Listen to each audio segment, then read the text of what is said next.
بسم الله الرحمن الرحيم.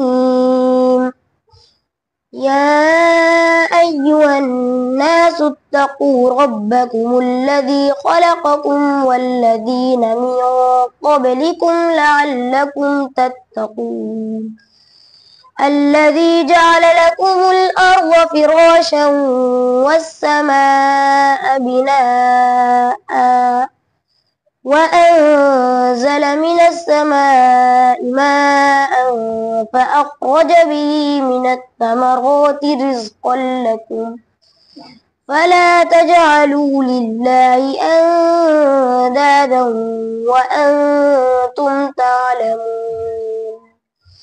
وإن كنتم في ريب مما نزلنا على عبدنا فأتوا بسورة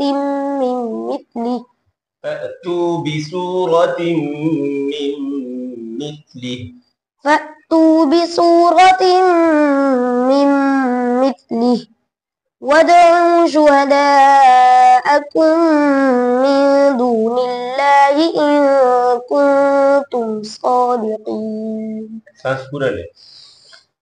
فإن لم تفعلوا ولن تفعلوا فاتقوا النار التي وقودها الناس والحجارة أعدت للكافرين.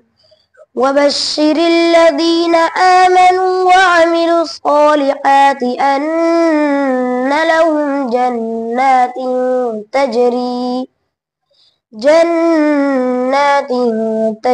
من تحتها الأنهار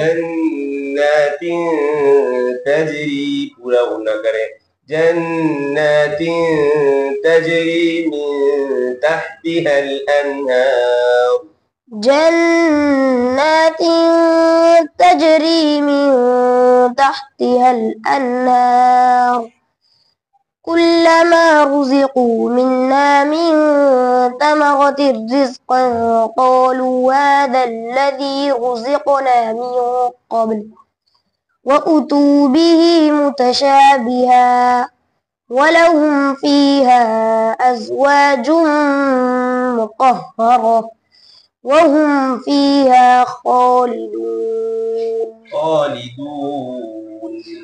خالدون. إن الله لا يستحيي أن يضرب مثلا ما بعوضة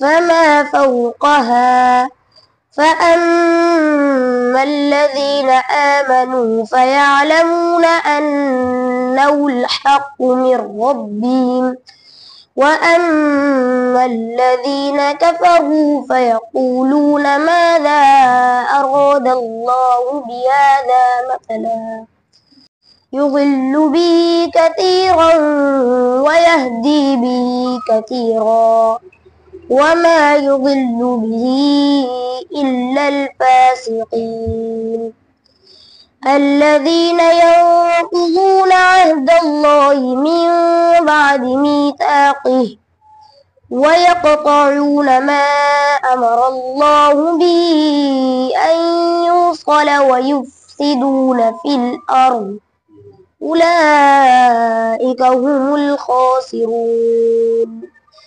كيف تكفرون بالله وكنتم أمواتا فأحياكم ثم يميتكم ثم يحييكم ثم إليه ترجعون.